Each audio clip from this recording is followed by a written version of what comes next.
Hare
या ब्रह्माच्युत शंकर प्रभुविरा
कीर्तन सेवा करण्याचं भाग्य प्राप्त झालेलं आहे. दीपक सोनकर यांच्या मार्फत आज कीर्तन सेवा करण्याचा इथे योग आलेला आहे. त्यांचा मी ऋणी आहे, त्यांचे आभार व्यक्त करतो. तसंच या ट्रस्टीचे देखील आभार व्यक्त करतो. आमचे मित्र काशीनाथ शिंदे यांना विनम्र अभिवादन. आणि राम देवीच्या चरणी नतमस्तक होऊन तिला वंदन करून समोर बसलेले भाविक श्रोते, तू जगदीश मूर्ती तिथे माझी उत्पत्ती, किती अल्पहीन बुद्धिमती सर्गी करीतो विठ्ठल.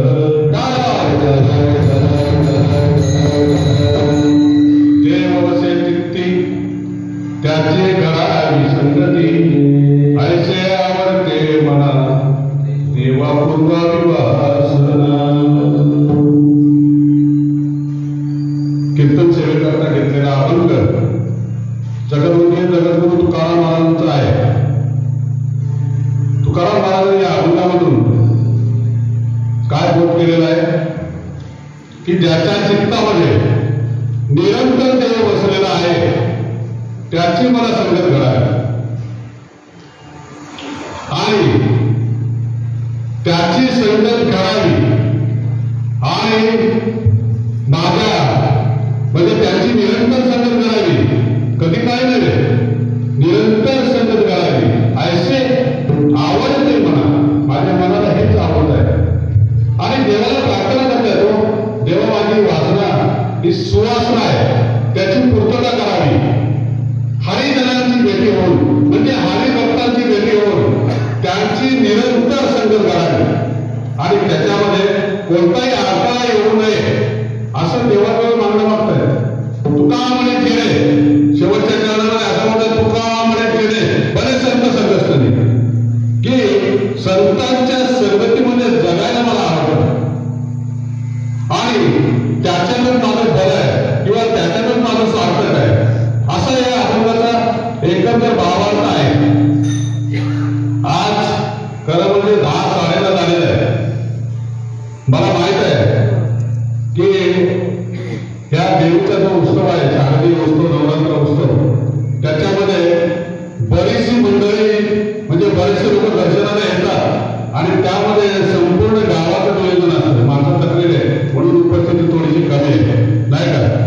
कारण दिवसभर मेहनत करायची म्हटल्यानंतर रात्री कीर्तन ऐकणं शक्य नाही, तरी पण भरपूर लोक आलेले.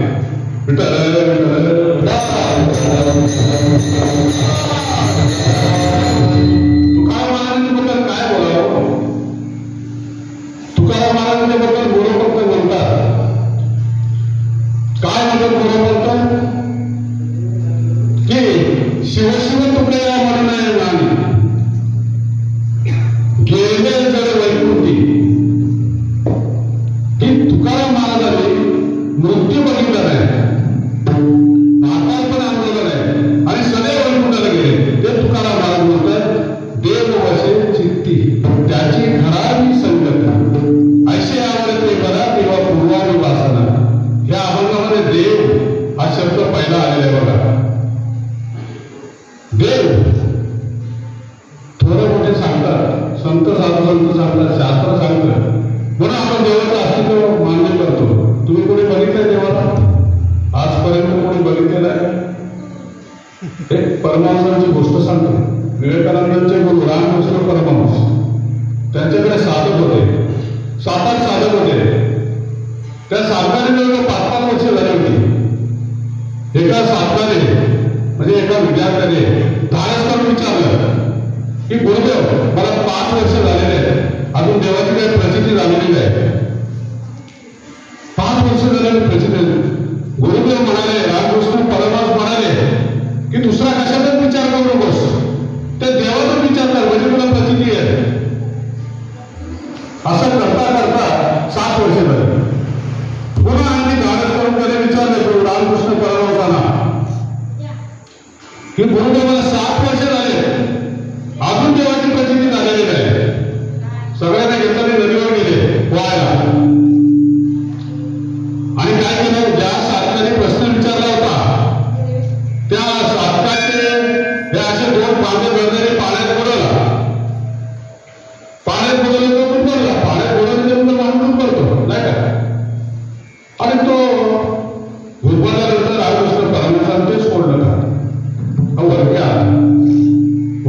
तर संशय दृष्टीने आपल्या गुरुकडे पाहू लागला की मी याला गुरुदेव बोलतो आणि हाच मला बोलायला निघाला.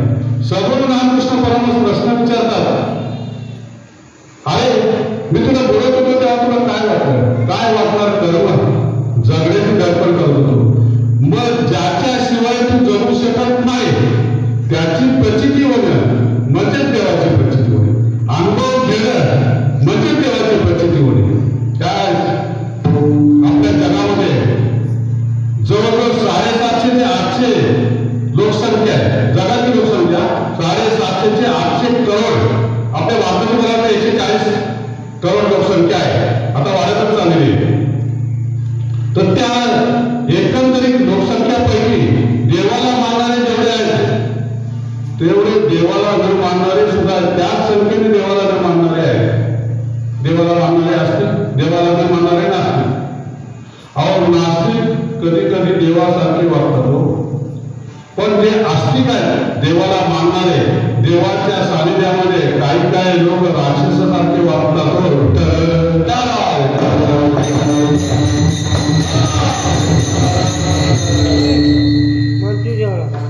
देवाला मानणारे जे लोक आहेत त्या आस्तिक, देवाला न मानणारे.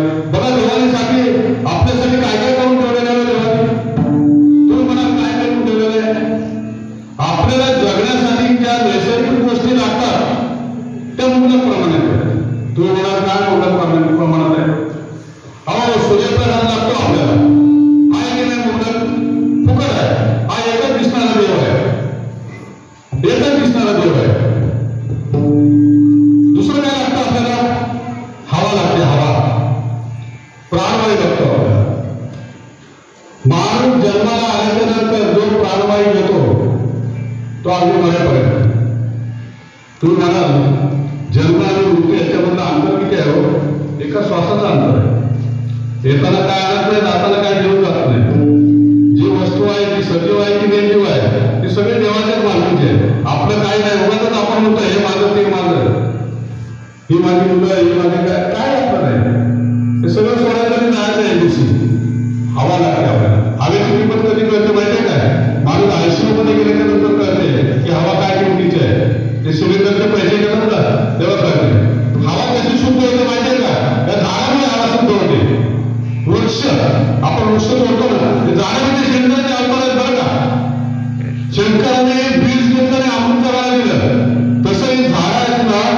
मी केनियाला गेलो होतो. केनियाला तिकडच्या लोकांचं झाडावरती फार प्रेम आहे. प्रत्येक माणूस झाडं लावत असतो. का? तर त्या झाडांपासून सुद्धा आवाज मिळावे म्हणून ते झाडं लावतात. जगामध्ये 1 नंबरचा देश आहे तो. AC नाही, पंखे नाही त्यांच्या घरामध्ये. हॉस्पिटल तर नाहीच. इतकी चांगलं 125 वर्ष लोक लागतात. बरं, म्हणजे हवा महत्वाची आहे, फुकट आहे. आपल्याला त्या देवाने बघा काय काय करून दिलं. मी देवाचं तुम्हाला सांगतोय की पहिला शब्द देव आलेला आहे आपल्याला, याच्यावरून सांगतोय. हवा फुकट आहे. नंतर काय लागतं आपल्याला? पाणी लागतं. पाणी म्हणजे जीवन, ईश्वर निर्मित आहे बघा.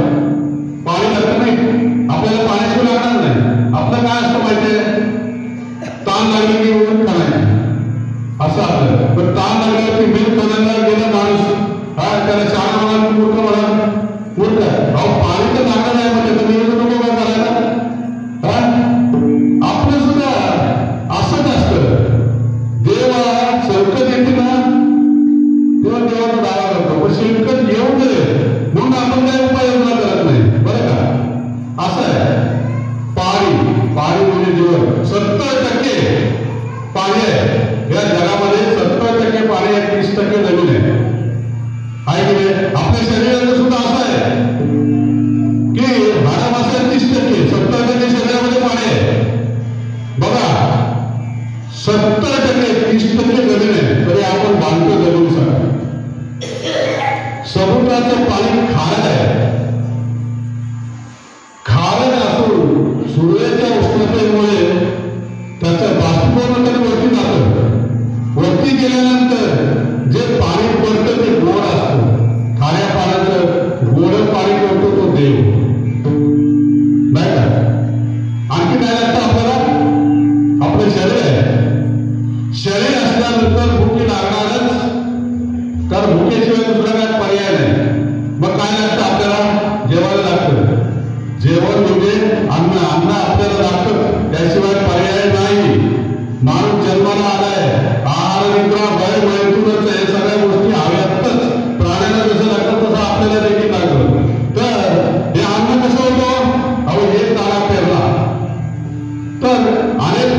होतं. म्हणजे जे धान्य निर्माण करण्याची प्रक्रिया आहे ती मोठ्या प्रमाणात आहे, मोठ्या प्रमाणात. अनेक दाणे पेरले तर अनेक दाणे उगवतात. उगवतात की नाही मला सांगा. मग आहे की नाही देवाची कमाल? हा देव म्हणजे ठीक आहे नाही काय.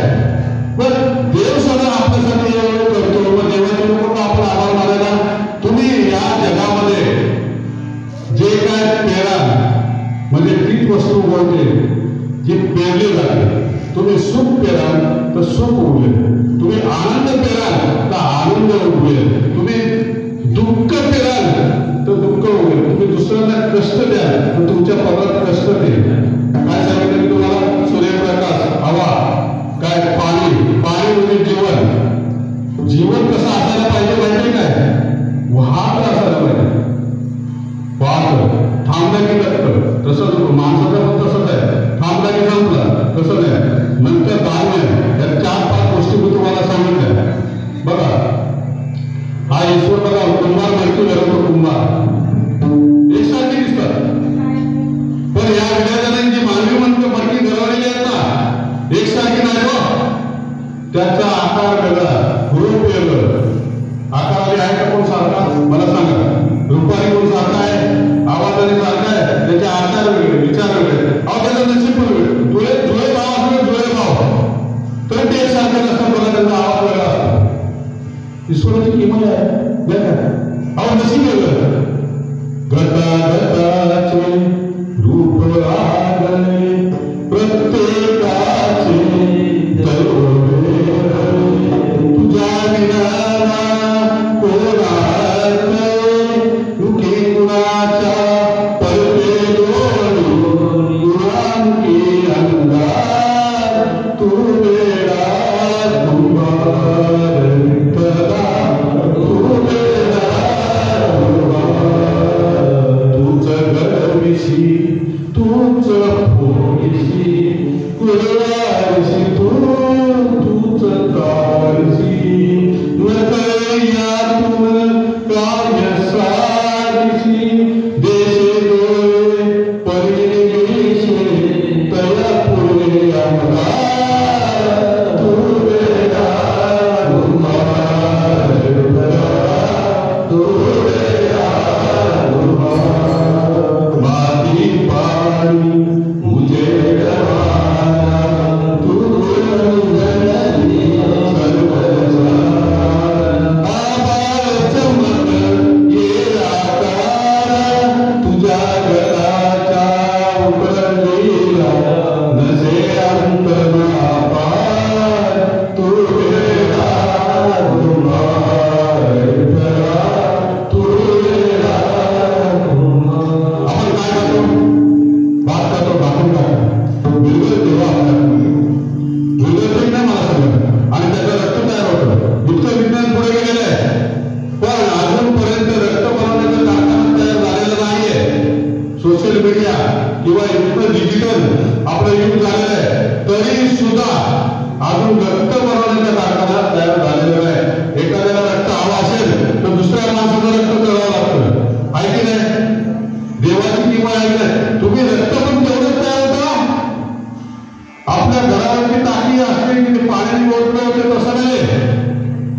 जेवढं हवं तेवढंच रक्त तयार होतं. मग म्हणजे शरीर कोणाच्या संख्येने चालतं?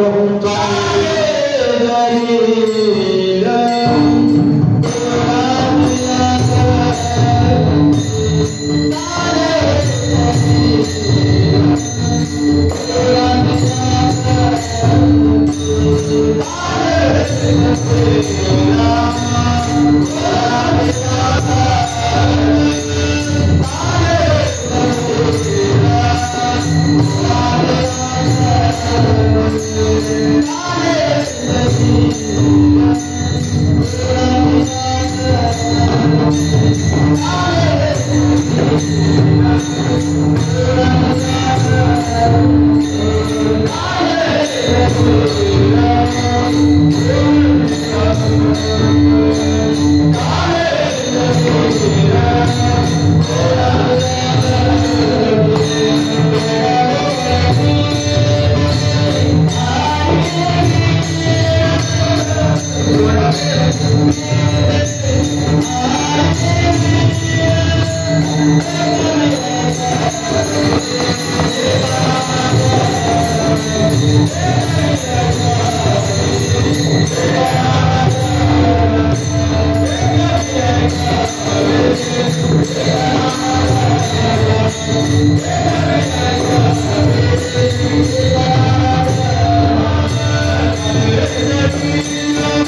म्हणजे बांधल्या डोळ्याचे संत कवी डोळ्याने बघतो ध्वनी परिसतो कानी पदी चालतो जीवे रस चाकतो मधुरही वाचे आम्ही बोलतो हाताने बहुसाल काम करतो विश्रांती घ्यावया घेतो चोप सुखे फिरून उठतो ईश्वराची दया ऐकली दया आपण झोपेतून उठतो ती ईश्वराची दया नाही का मला सांगा तुम्ही आहे ना दया एक गोष्ट सांगतो मी तुम्हाला नीतू मांगेला बोलत असतो प्रख्यात सर्जन बाळासाहेब ठाकरेंचं त्याने ऑपरेशन केलं ते Neetu Mandke heart surgeon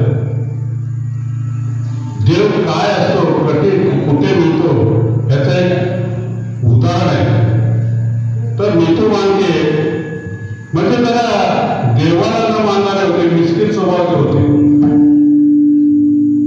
operation करून डेड बॉडी आले की सांगायचे घेऊन जा म्हणजे चांगलं ऑपरेशन करून आले तर म्हणाले घेऊन जा तुमची डेड बॉडी घेऊन जा नंतर थोड्या वेळ म्हणाले तुमचा माणूस चांगला आहे घेऊन जा त्या नीतू मांडकेला दिल्लीला जायचं होतं त्याला आवाज घेणार होतं दिल्लीला चांगलं काम केल्याबद्दल दिल्लीला बोलवलं होतं आवाज स्वीकारला घेतला त्याला आणि ते एअरपोर्टला गेले मुंबई एअरपोर्टला गेल्याच्या नंतर विमानात बसले ड्रायव्हर सोडून गेला विमानात बसल्याच्या नंतर हवामान खराब झाल्यामुळे विमान आता याच्या पुढे जाणार नाही असं अनाउन्समेंट करण्यात आलं आणि सगळी विमानातली माणसं उतरवली जिद्दी स्वभाव होते नीतू मांडके काय म्हणाले मी दिल्लीला जाणार म्हणजे जाणार ड्रायव्हरला फोन केला ड्रायव्हर कोणाला मी आता येणार नाही मग काय केलं भाड्याची गाडी केली एअरपोर्टवरून आणि दिल्लीला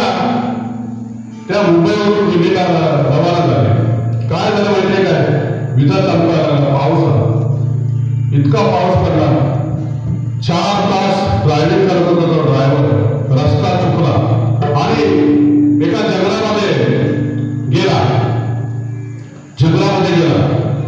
आणि स्वतः तुम्ही असण्यासाठी नीतू मांडके एवढा डॉक्टर असून तो पण घाबरला कारण त्याच्यापुढे घाबरावं लागतं वीज चमकायला लागली पाऊस पडायला लागला घाबरला तर त्याला एक झोपडीवरचा घर दिसलं म्हणून तो तिथे गेला ड्रायव्हर होता बरोबर गेला आणि एक बाई आतमध्ये होती तिचा मुलगा पाण्यात होता आणि पाण्यात आपला हालत होती तुम्ही आणि नीतू मांडके म्हणाला ताई असं असं बाहेर पाऊस वगैरे पडतोय विजाचं म्हणताय आम्हाला थोडा आसरा मिळाल का ती म्हणाली या भाऊ तिने संध्याकाळची वेळ होती चहा म्हणून दिलं त्यांना जरा बरं वाटलं आणि देवाजवळ दिवा लावत एका हाताने पाण्याची दोरी असं पाना हलवत होती आणि एका हाताने दिवा लावत होती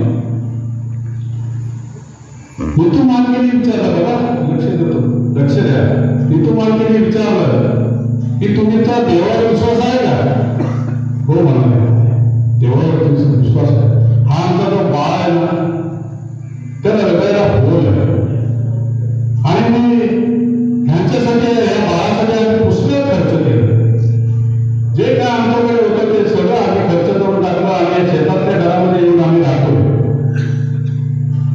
सगळं संपलं आमच्याकडे त्या बाळाला हृदयरोग आहे एका डॉक्टरने आम्हाला सांगितलं की मुंबईचे प्रख्यात सर्जन आहेत नीतू मांडके ते तुमच्या बाळाला बरं करतील पण काय मुंबईला जाण्याकडे आमच्याकडे पैसाच नाही पण मी रोज देवाला प्रार्थना करते की एक ना एक दिवस नीतू मांडकेची भेट घडून आणा असं मी रोज प्रार्थना करते काय झालं असं नीतू मांडकेचे डोळ्यातून पाणी यायला डोळ्यातून पाणी यायला म्हणाले ताई खरोखर तुमचा देवावरती विश्वास आहे तुम्हाला मानलं जो प्रख्यात मुंबईचा जो सर्जन आहे हार्ट सर्जन तो नीतू मांडके मीच आहे असं म्हणाले तुमच्या बाळाला आपण उद्या घेऊन जाऊ पण आमच्याकडे पैसे नाही त्या पैशाची काय तुम्ही चिंता करू नका त्याचा सर्व खर्च मी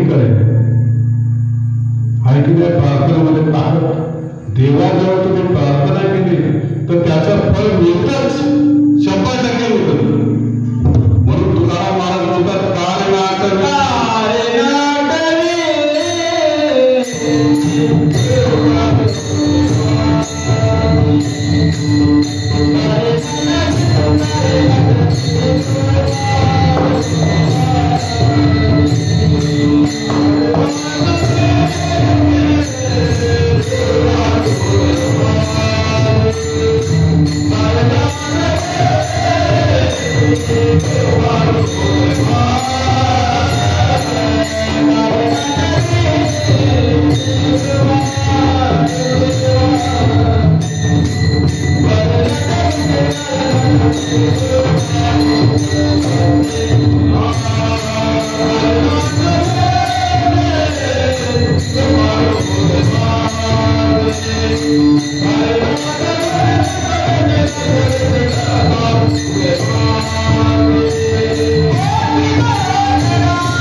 ये माझे वाचे गोड नाम विठोबाचे डोळे तुम्ही घ्यावे सुख भाग पाचे तुम्ही ऐका रे कान माझ्या विठोबाचे पुढं मनात येते नाव घेणारे तुझ्या पायी आहे माझ्या पायी तुका म्हणे माझ्या जीवा नको सोडूया केशवा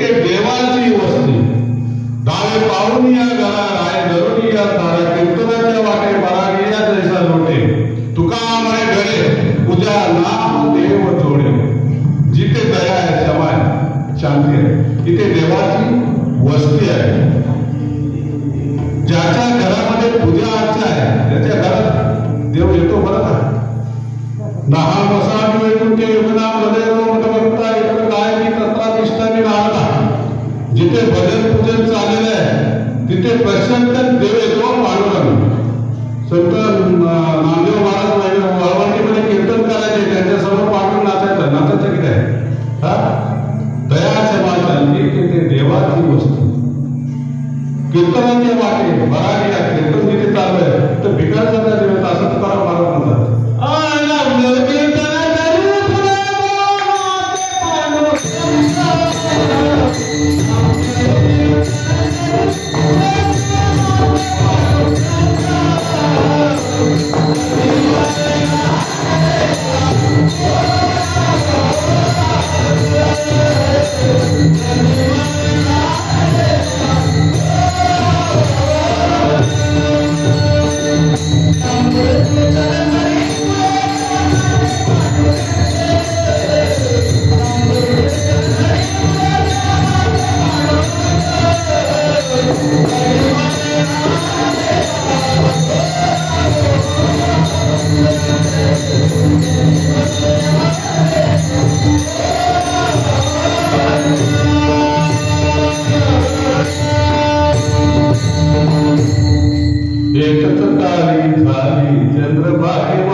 पैसे बाहेर काढले चिल्लर बोलली खिडकीतून बाहेर बघितलं परत चिल्लर आत टाकली पुन्हा एकदा चिल्लर काढली पुन्हा मोजले खिडकीतून बाहेर बघितलं पुन्हा ठेवलं इतक्यात तटक आला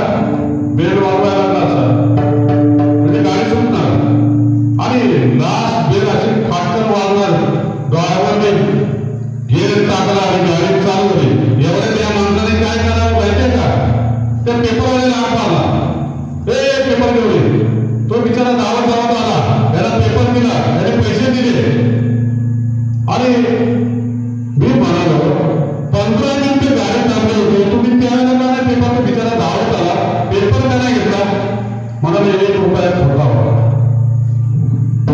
1 रुपया खोटा होता म्हणजे काय? तुम्ही संत माय बाप याला संत म्हणावं. बरं पुढे गेली गाडी, पेपर वाचायला लागला.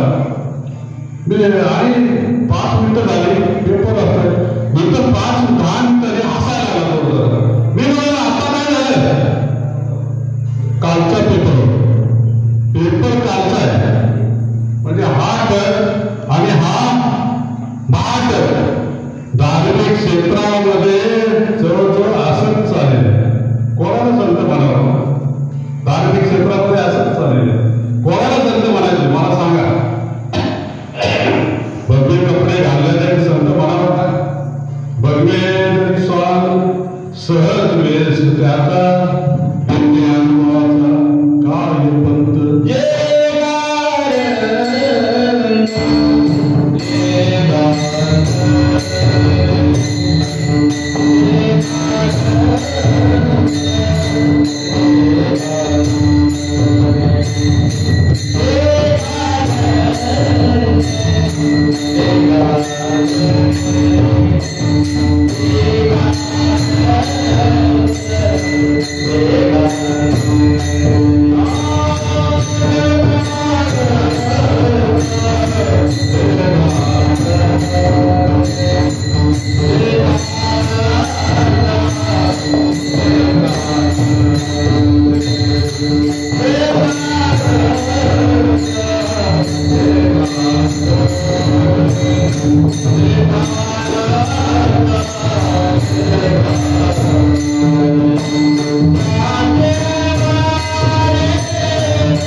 जिथे कृत्य कीर्तन करावे तिथे अन्न सेवावे, बुका लावू नये, बाळा माळ घालू नये का, तटावरच्या वाशी थोडा मागू नये का, तुका म्हणे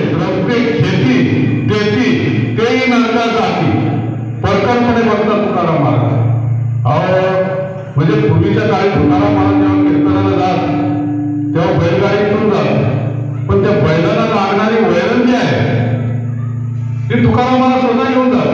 पूर्वीचे कीर्तनकार असे होते बरं का. एकदा बरं तुम्हाला कीर्तनाचं हे सांगतो तुम्हाला काय.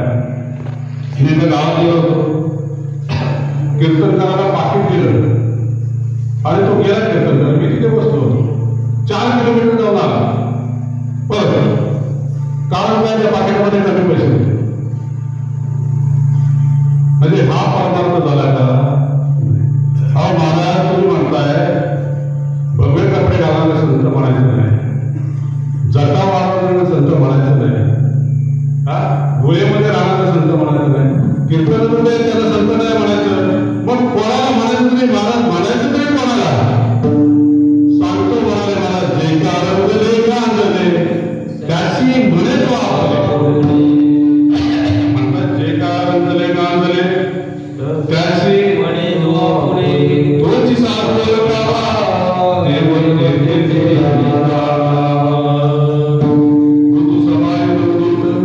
तैसे सज्जनाचे चित्त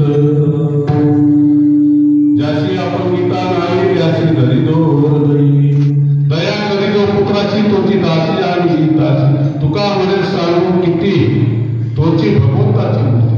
जे काय अंधरे गांधरे आहे राम सुमेर के रंग करना फिर कैसे सुख पावेगा, कृष्ण सुमेर के कर्म करना यूं ही जग से जाएगा.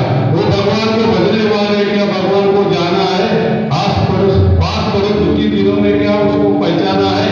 जब तक तेरी कुटी न टूटे खुदा नजर नहीं आएगी. अब तो राम राम राम राम म्हणतोस पण प्रभू रामचंद्र दयेचे मूर्तिमंत अवतार होते. तो राम राम म्हणतोस पण त्याला दया दाखवतोस का? तू कृष्ण कृष्ण म्हणतोस, जप करतोस कृष्ण कृष्ण, पण भगवान कृष्ण श्रीकृष्णाने कर्मयोग सांगितलेलं आहे तसं कर्म करतोस का? नाही.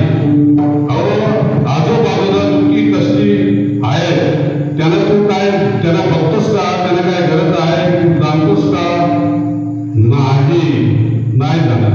मग तुझा अहंकार तरी केलाय का? आणि जर अहंकार केला नसेल तर कसं तुला भगवंताची प्राप्ती होईल मला सांगा. नाही म्हणा. बोले तसं चाले त्याची वंदावी पाहुले, बोले तसं चाले त्याची वंदावी पाहुले, अंगी जाळी अंगण त्याचे दासत्व करीन, होईल त्याचा होईल किंकर, होईल उभा टाके जोडणी कर. उभा म्हणे देव त्याच्या चरणी माझा सुखपिता मुठी पडेल असा गोमटी, मुठी अमृताची वाणी देवाचे कारण सर्वांगी निर्मळ चित्त कैसे गंगा तुका म्हणे जाती ताप दर्शने विश्रांती, की ज्याच्या दर्शनाने माणसाचे ताप जातात. जो जसा बोलतो तसा करतो किंवा जे काय रंजले गांधले आहेत जे रंजले त्यांना मदत करतो तेच संत आहे.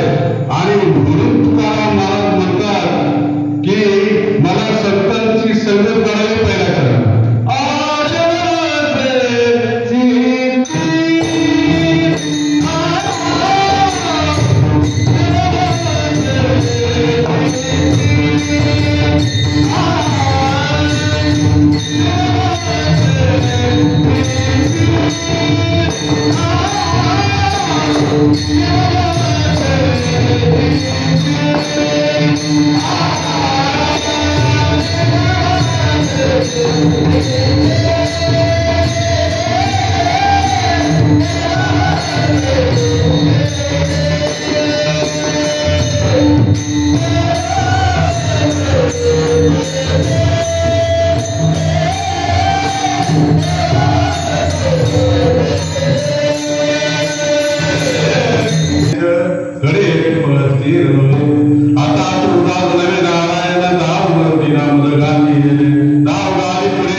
तुका म्हणे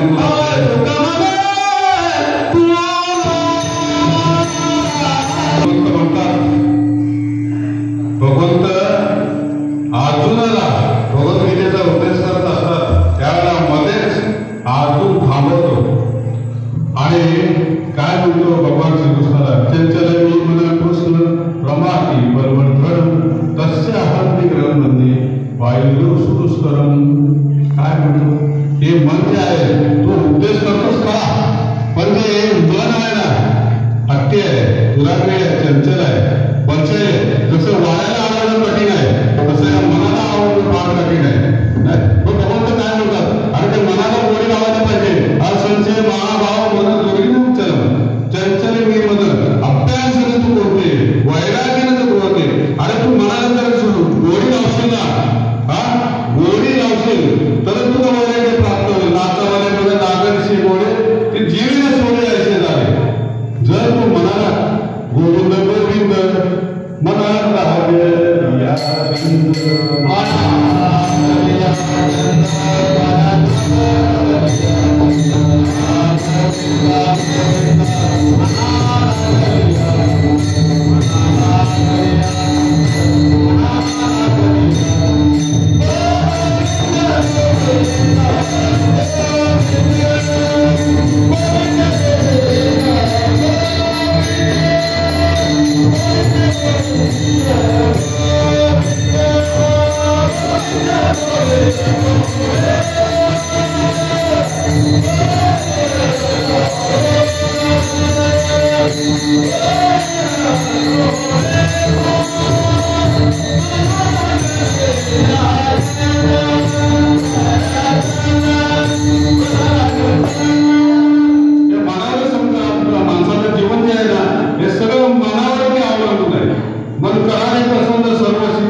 नियमाप्रमाणे 11:30 वाजलेले.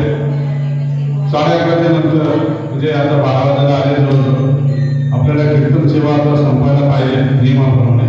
तर एक गोष्ट सांगतो मी शेवटची आणि मग कीर्तनाला विराम देतो. फार चांगली गोष्ट आहे, सुंदर गोष्ट आहे. ऐका बघा, रामकृष्ण परमहंसांची गोष्ट आहे. विवेकानंद रामकृष्ण परमहंस. एकदा रामकृष्ण परमहंस विवेकानंदाला म्हणाले, विवेकानंद म्हणजे जागतिक विक्रम केलेला आहे. शिकागोमध्ये आपल्या धर्म परिषदेमध्ये त्याने आपल्या देशाचं नाव अजरामर केलेलं आहे. आणि एक जॉब टेलर नावाचा आहे, त्याला डॉक्टरांनी सांगितलं होतं तू 1 वर्ष जगशील. 53 वर्षाचा होता. विवेकानंदांची भेट झाली आणि फार अब्जापती होता. विवेकानंदांची भेट झाली आणि विवेकानंदांनी जे त्याला उपदेश केला त्याच्यानंतर तो 53 वर्ष झाला. ही संतांची सगळं असते बघा. रामकृष्ण परमहंस विवेकानंदाला म्हणाले, एक तर कलकत्त्याला पवनारी बाबांचा आश्रम आहे, त्या आश्रमामध्ये तू भेट देऊन ये, जा त्यांचा आश्रम जरा बघून ये, असं रामकृष्ण परमहंस विवेकानंदाला सांगितलं. विवेकानंद म्हणून बरं जाऊन येतो.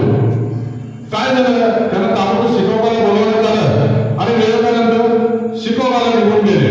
आणि त्याच्यामध्ये त्यांचा शिष्य समुदाय वाढला आणि त्यांना वेळ नाही झाला. 2-3 वर्ष निघून गेले. ते परत भारतामध्ये आले. त्यांना आठवलं आपल्या गुरूंनी सांगितलेलं आहे की या पवनारी बाबाच्या आश्रमामध्ये जाऊन ते आश्रम बाबाला सांगितलेलं आहे. त्यांना आठवलं 2-3 वर्ष झाले.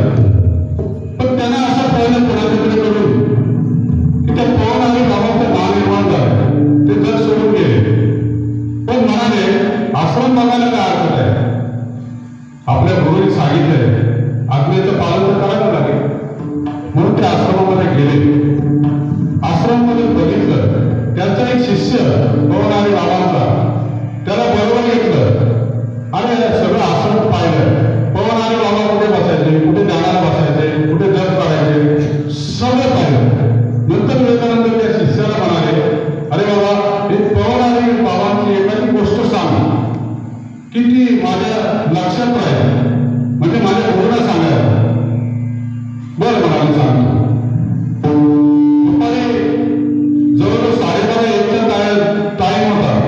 त्या टायमामध्ये त्या आश्रमामध्ये चोर आला आणि एक गोळी देऊन आल्यानंतर चोराने सगळं ते वस्तू भरायला लागला. थोड्या वस्तू भरल्या आणि तिथे पवनारी बाबा झोपले होते. म्हणजे दुपारची वाहतूक करत होते. त्या ठिकाणी तो गेला. तिकडच्या 2-3 वस्तू उचलल्या. पण जाता जाता त्या पवनारी बाबाला पाय लागला. तर पवनारी बाबा उठले तर चोराने काय केलं, ती गोळी तिथे टाकली आणि पोबा राहिला, पळत सुटला. पवनारी बाबा म्हणाले की पवनारी बाबाने ती गोळी घेतली आणि त्या चोराच्या मागे धाव सुटले. अरे बाबा काम तुझी वस्तू तू घेऊन जा. असं करता करता तो चोर पुढे पाठीमागे रामकृष्ण परमहंस असं करता संदेशामध्ये ताकद असते. चोर दमला आणि थांबला. ते इतक्यात पवनारी बाबा गेले. त्याने आपल्या उपकरणाने त्याचा घाम आलेला तो घाम पुसला आणि म्हणाला कशी केवढी धडपड करतोस, ठीक आहे तुझी गोळी घे आणि तू निघून जा. काय करायचं घरात कसा रडला. पवनारी बाबांच्या चरणावरती त्याने आपलं डोकं ठेवलं. रडलं. पण इतका संत आपल्याला म्हणतो चोरी करणारा म्हणतो घेऊन जा, केवढा इथे टाकत असेल. गोष्ट संपली. तर विवेकानंद म्हणाले की त्या चोराचं नंतर काय झालं. तर तो शिष्य काय म्हणाला, हा काय तुमच्या समोर उभा आहे.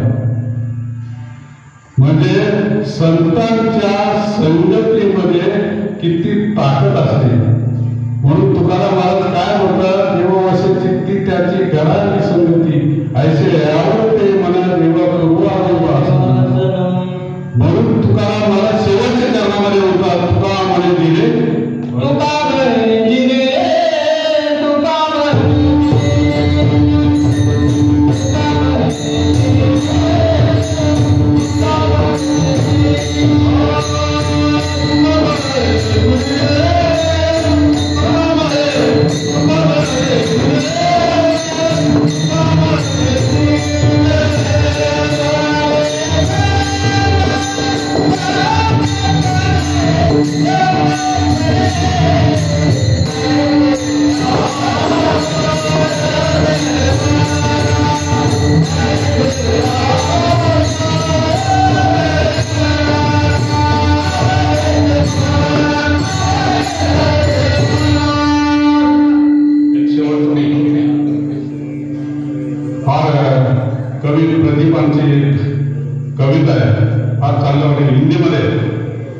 कौशल लोक हिंदी समझतात। इतना कर स्वामी जब प्राण तन से निकले, गोविंद नाम लेकर फिर प्राण तन से निकले।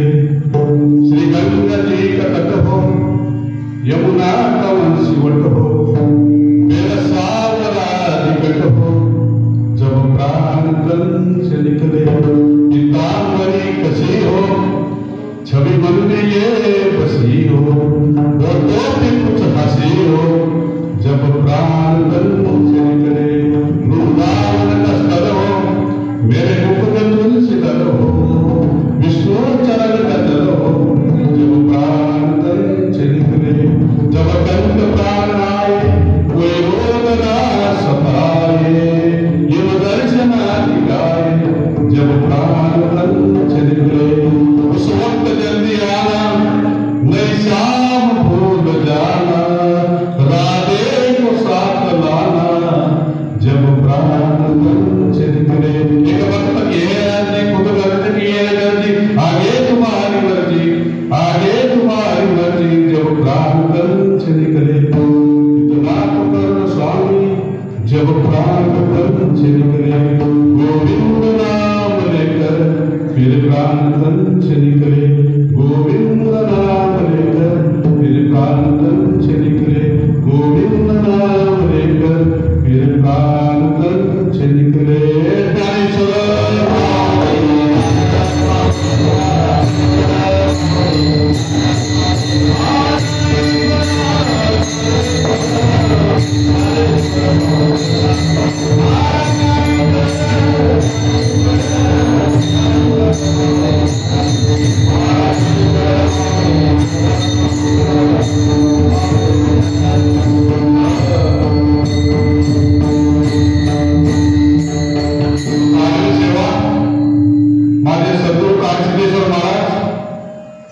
श्री आमोदेव देवीचे चरणी अर्पण। काय चुकलं असेल क्षमा करा, काय चांगलं वाटलं असेल तर ते माझं नसून माझ्या सद्गुरूचं आहे। आणि पुन्हा एकदा या ट्रस्टने मला जे काही सेवा दिली,